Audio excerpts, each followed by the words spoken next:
Hello and welcome. I'm Dr. Shannon Dermer, and I'm Dean of the College of Education at Governor State University. But the real star of our show today is going to be Dr. Hollie Campbell, who I'll let her introduce herself in a second. But we're going to be discussing using genograms to explore racism and transgenerational trauma in African American couples. And we're going to do this slightly different. So since we're doing it online, and it's going to be a little bit more of an interview style. I will interview Dr. Campbell about this project that she did for her dissertation research. I was her advisor. But as I said, she's the real star of the show. So I'll let her introduce herself, Dr. Hollie Campbell. Thank you, Shannon. Um, as Dr. Dermer said, I am a graduate of Governor State University. I'm also an adjunct professor at Governor State. I work with students in the counseling program, and I assist one of the vice presidents at the university as well. When I was doing this research for my dissertation, I chose a topic that was near and dear to my heart because my method of working with my clients is using family systems. And one of the tools that's used in the family systems methodology is the genogram. And so I wanted to know how I could use the genogram better with African American couples. And so I did a lot of research to find out what was out there. And to my surprise, after a review of over 700 articles and books, I found that there were very, very few articles that addressed working with African American couples using a genogram. Um, there were some, but the thing that I was most interested in was how we could use the genogram to work with African American couples to address racism and how racism negatively impacts African Americans as individuals, and how it also negatively impacts their relationship as a couple. So that's basically what started me on my journey, this journey. And so yes, both of us have my background is marriage and family therapy, and yours is marital couple and family therapy, and yours is marriage and family counseling. And of course, genograms are extremely important. And I know you mostly focus for your literature review on journal articles. And so talk to us a little bit more about the gap, because as you said, there's hundreds of articles out there, and there are articles written and book chapters written about using genograms to address different cultural things. Of course, Monica McGoldrick, has included a lot of those things in her books with her colleagues over the years. But what was it specifically that you found missing? And what was it that you found that was like really close, but didn't quite get there? Okay. Um, I didn't find any that answered the question that I had, which was, how do you use a genogram to work with couples to address racism? There were, as you said, 6 genograms that came close. And as we go a little bit further, I'll show you what those genograms are. And what they did was they addressed things that are germane to African Americans, things like extended family, using religion, these things that are cultural for African Americans. But they didn't address how African Americans can um, endure racism, microaggression, how in African American families, we pass things from generation to generation. And with a genogram, we're able to show that pictorially, to show how the family is developed, and we can also learn a lot about how lessons are learned from generation to generation. So Yeah. So I know you had talked to, or you had communicated with Monica McGoldrick a little bit, because your goal was to specifically look for an interview protocol. that could be used with African American couples. And Monica McGoldrick was like, no, it should, you know, it should come out a little bit more organically and come from your discussions with the couple, and you really shouldn't have an interview protocol. But you felt differently. Why was it that you thought, and this is really what was missing, as you said, from the literature, was specifically how do you talk to African American couples? Because it's different than some of the other groups, at least in the United States. There's a special history for African Americans. You wanted specific interview protocol to guide counselors and therapists. Why was it that you thought that was really important? Well, as I said, I did find one genogram that had a protocol, an interview protocol, but it didn't address these questions. And the thing that I thought was most important for counselors, particularly counselors in training, is that this is a very sensitive topic. And if you're working with a client, say you're a Caucasian therapist and you're working with a client that is African American, this kind of questioning can be difficult. It can be make the counselor uncomfortable, and it can also make the client uncomfortable. So, especially for counselors in training, I thought it was important that when we're teaching the students, we give them something, a guideline that they can use to start this conversation. I might mention that it's probably not a good idea to have this depth of questioning with a client that is new. So you want to have some sort of a therapeutic alliance with the client prior to having this kind of a discussion. But once you go into this area, I thought it was very important for the therapist to have a guide, something that would help them to ask these very difficult questions. And that's a bit of a debate in the field. Some people think like, well, you teach the counselors the basic skills for all kinds of difficult conversations. And so why would this be different? But there is some research that backs this up in other areas, like Miller and Byers talk about sexual self-efficacy.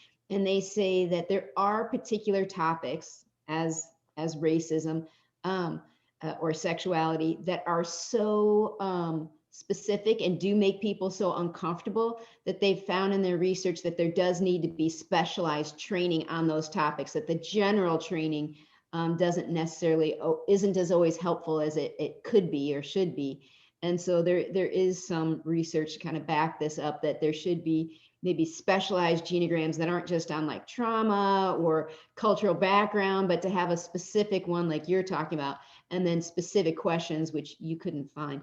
And why don't you, because this is a relatively short presentation, why don't you go over the specialized genograms that you did find, but Okay. that didn't quite have what you wanted, which was the specific interview protocol on discussing racism with African American couples. Okay. I'm going to share screen now.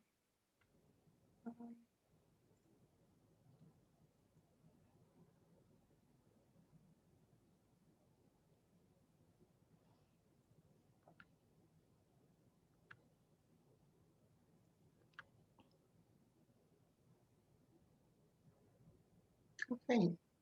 So these are the 6 specialized genograms that I found that were used specifically with African Americans. And the things that I was interested in with these genograms was to find out whether or not they specifically addressed racism. Did they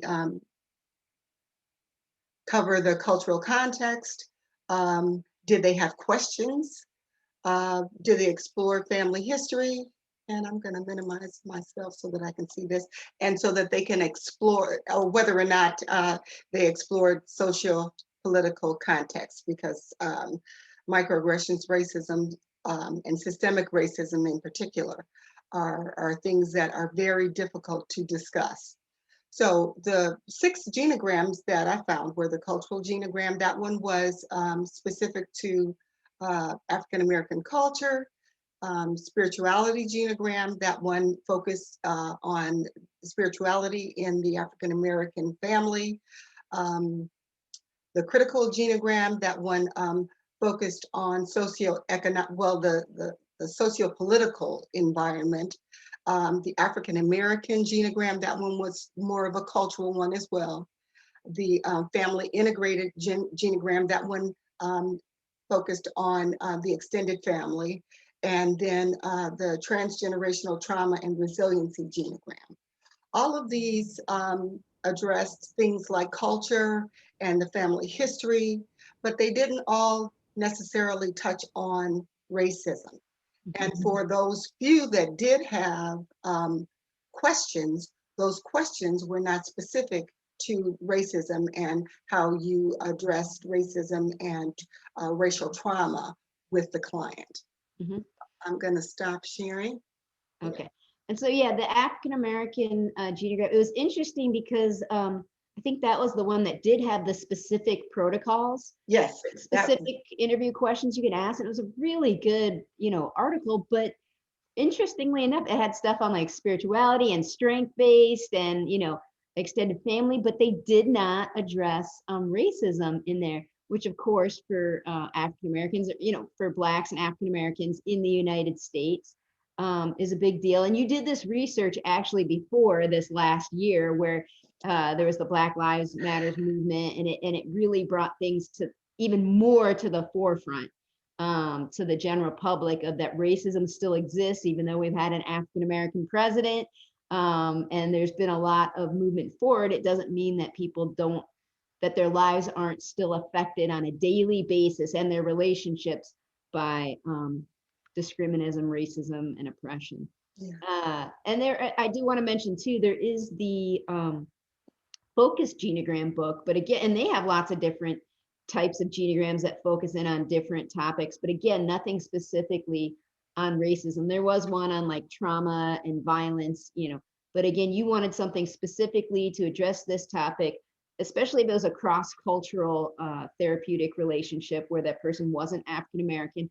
But even for African American counselors and therapists, they've often complained in different research that, hey, we're trained in the same Eurocentric, theories that you are. We might be a little more sensitive to certain topics, but that doesn't mean that we get the training in how to talk to African American couples and families about these topics, and they could have their own blind spots also, depending on their experiences. So, really, your research, the purpose of your research was to come up with an interview protocol for working with African Americans that can be added to some of the stuff that's already out there about genograms that could be asked of couples. And I'll just explain your methodology really fast, just because we don't have that much time. That you used a modified Delphi study, which is a methodology that's used to get consensus among stakeholders or experts. So you had people participate who were experts in family therapy and genograms in the field. You had some criteria that they had to meet in order to do that. And then you sent them some like really basic stimulus questions about working with African American couples around racism. And then they sent back questions that they thought should be asked. You reviewed that, got rid of duplicates and things like that, then sent it back to, edited for clarity, sent it back to them, had them rate it on a scale, and then each question. And then you went for the highest rated questions. Those are the ones that got included in your study. Is that basically right? Did I miss anything? Yes, no, that was very good. Thank you. You mentioned Monica McGoldrick. When I went for my panel of experts, I went to a listserv with CESNET. I used some of the authors from the articles that I reviewed prior to as part of the study, and I did a snowball sampling. And I was pleased that the author that you mentioned, Rita DeMario, who's the author of two books on focused genograms that focus on the things that we were just talking about, culture. I was pleased that Ms. McGoldrick was part of the panel. That Dr. I'm sorry, not McGoldrick, Demaria.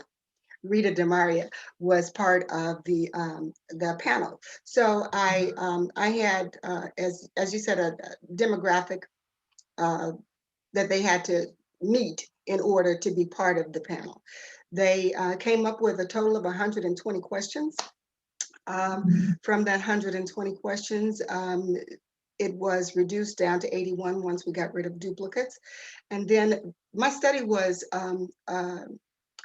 qualitative and quantitative. So that was the qualitative part of the study, was to have them come up with this large list of questions. Then I had them do the second part of this study, which was quantitative, where they rated them, which is what you just explained. So after we did a couple of iterations of that, the final total of questions that met consensus, where the experts had consensus that these were the best questions to answer, was 35. Okay, good. So, yeah, and you had 13 different experts and you had 35 questions.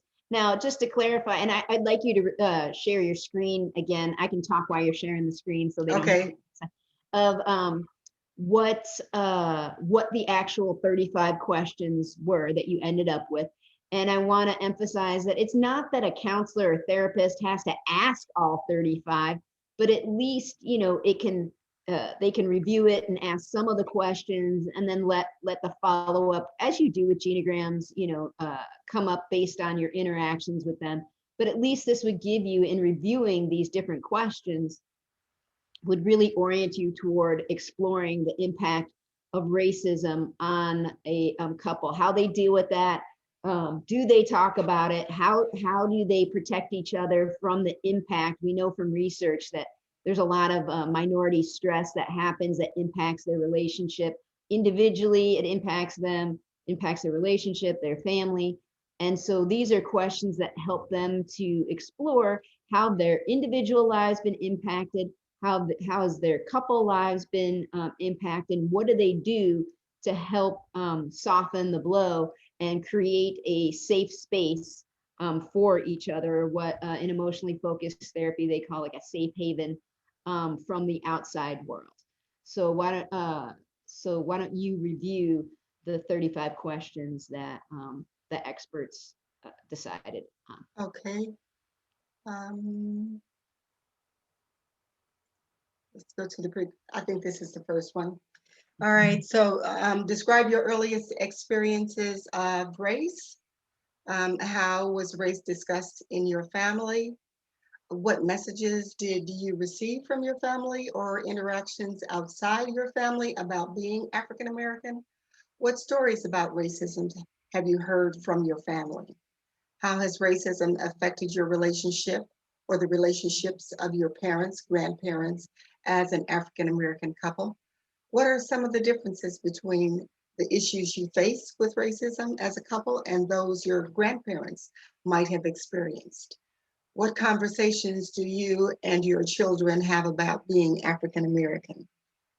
Looking back on your family of origin, how did your encounters with people who were racially different from you have an impact on the way you view other races today?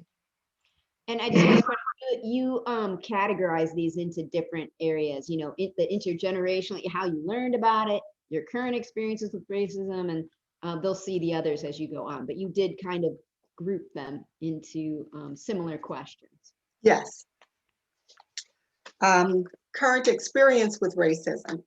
How does being African American impact the dynamics between you and the people in your workplace, profession, industry, school system, community, physical and cultural, the legal system, the medical system, and any other institution or organization? What are your feelings and beliefs about your community's role in amplifying or deactivating racism? Exploring microaggressions. Tell me about a situation where you experienced subtle discrimination or what some people call microaggressions? How do you support each other as individuals and support your couple relationship when you've experienced microaggressions? Tell me about a time when you have avoided talking about discrimination because you thought the other person would not understand you. Tell me about a situation where you avoided discussing race because it might have jeopardized your relationship with someone in power. How did that make you feel? How do you feel when someone minimizes the impact of race on your life and experiences? How have microaggressions impacted you as a couple? How have you and your partner discussed the impact of racism at work? Impact of racism on the couple. When racism impacted your relationship as a couple, to whom did you turn? Family and friends? How did they support you? What ideas or beliefs about racial identity do you have in common? How do you differ in your beliefs or understanding of racial identity? Tell me about how similar or different you are in your beliefs about racism in our society. In what way have differences in your views of racism impacted your relationship?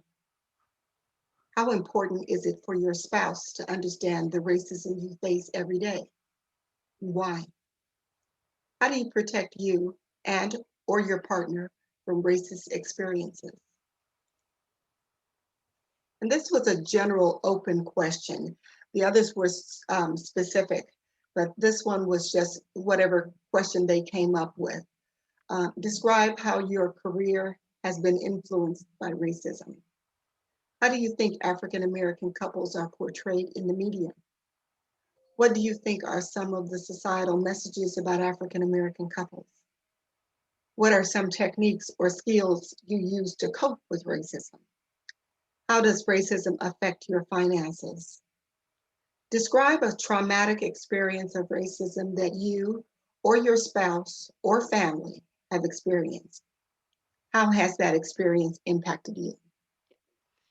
And it'd been, like I said, you did this research before, a couple years ago. So before the pandemic, before,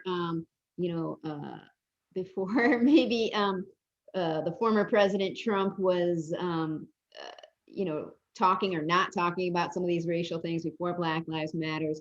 It would be interesting actually to see the different questions that would have come up now after all of this. But like I said, it's always been important. It will continue to be important to ask those questions. Counselors can kind of pick and choose. You wouldn't ask all of them.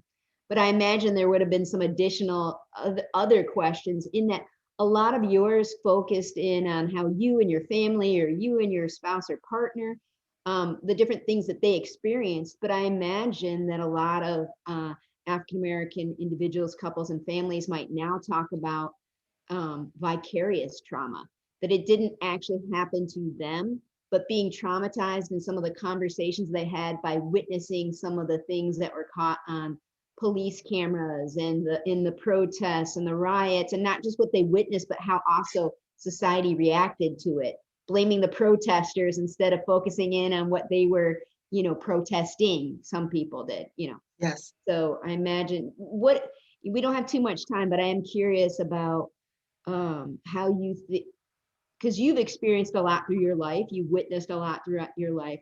What was your reaction to kind of the Black Lives Matters movement, and how would it affect your working with a couple in counseling? I think, as you mentioned, I'll say I'm a senior, so I have experienced racism for all of my life. And I will say that the thing that has made it more prevalent in the forefront is the fact that we now get to see it. We see it live. When we see videos or we see a dash camera from the police of how African Americans are treated, the police violence, we get a different sense of it and it becomes real. And it's not real just to African Americans who live it. We live it every day. One of the questions that was part of the panel's group of questions was, how does your family talk to you about racism? And so one thing I think is very important in African American families is that we learn to teach our children about, we give them what is called the talk, which teaches them how to behave if and when they are ever stopped by the police. That's just one example of things that are taught to African American children by their parents, by their families, to keep them safe. And the one thing that the video camera has allowed the public in general, the world, as a matter of fact, to see is to be able to witness some of that. Yeah, and that also, I mean, which is both good and bad in that it lends validity where it was just before your word versus my word, and maybe a few people had witnessed it. But the bad part, in some ways, is the vicarious trauma now that people, as they're watching it, even though they weren't there, but they're watching it on video, and how much that can traumatize them and their family members by, seeing this. Maybe one of the other upsides, as you said, is it also opens the door to a lot more conversations within the family and externally, so that might be helpful. But I know it was always your goal that, like, this is not something that should be ignored in counseling. This is or therapy. This is the place that you should be discussing it. And it does affect the couple, and it does affect the family intergenerationally. And like you to just talk a little bit, because we have about a little less than 5 minutes. But so I want to make sure that one of the things that also motivated you to do this was the idea of epigenetics, and the possible repercussions of not addressing some of this racial trauma. Say a little bit about that. All right. In my study, I did some research on epigenetics, which is actually a study that talks about the actual biological impact of racism on the African American. One of the things that was very prevalent in the research that I did was that African American children, their birth weight and their likelihood of surviving is impacted by the trauma that was endured by their parent, the mother, during her pregnancy and how during the time that the child was carried. So the study of epigenetics says that our physiological bodies are impacted by the trauma that's associated with racism. We are more prone to hypertension. We are more prone to diabetes. We are more prone to these diseases that they are now saying there is a correlation between the trauma that we endure as a people and the physiological impact on our bodies. And I want to make sure, sorry to highlight though, because some people would say, well, isn't it because maybe you live in a food desert, or isn't it because, you have different maybe cultural foods, but that's not what you're talking about. They actually accounted for like socioeconomic status and all those different, and education level and all those different things, and geographic area. And what it was, and it wasn't even just that you experienced trauma when you were pregnant and that released certain stress hormones and that affected the fetus. It was actually that trauma can turn on and off different genes that then get passed down from generation to generation. Yes. And so not addressing some of these things, not helping to resolve, people are like, well, it's in the past, but not addressing some of these intergenerational things can actually have a physiological effect on future generations. Yes. Yes. And I when I started this, I was trying to do one small part, but it just opened up such a wide range of future study. if we could actually, when we were talking about correlation, relationship between the client and the therapist, if we could do some study to see whether or not the client felt like there was a stronger therapeutic alliance between them and the therapist if these questions were asked. Is there some way to test that? And there are several tests available that test whether or not a person believes that there's a good therapeutic alliance. Perhaps a study could be done that says for the control group, we do this kind of work, and for the other group, we don't. And then to test to see whether or not there is a relationship between doing this kind of work or not. And we're just about out of time, but this is very important. And we actually are going to be hopefully publishing it soon. And also tying it to a little bit of the idea of Black love and the love ethic, which ties in with couples also, which is the idea that you can do a lot of healing. It can be a political movement. It can be a lot of things. The idea of Black love, which is in some ways unique from other types of love, because it does have to have that protective factor against racism. And we could go on, but I know our time is up. Is there any parting words you'd like to say to our audience, Holly? Just during these times, to piggyback off of what you've just said, just during these times, if we can, especially those of us that are in the mental health field, if we can remember to apply some of this to ourselves and to our clients, and to keep these things in mind so that we don't continue down the path that we have been on for more years than I care to mention. There is a pathway out of this, and I think that mental health and helping our clients to understand what it is that is impacting them is a way toward that. Thank you, Holly, for your advocacy for African American couples and many other ways than we just talked about here. And if you want to reach either of us, I think our names are shown up on the screen. It's Holly Campbell, so that would be H Campbell at govst.edu. We're at Governor State University, and mine would be S Dermer at govst.edu.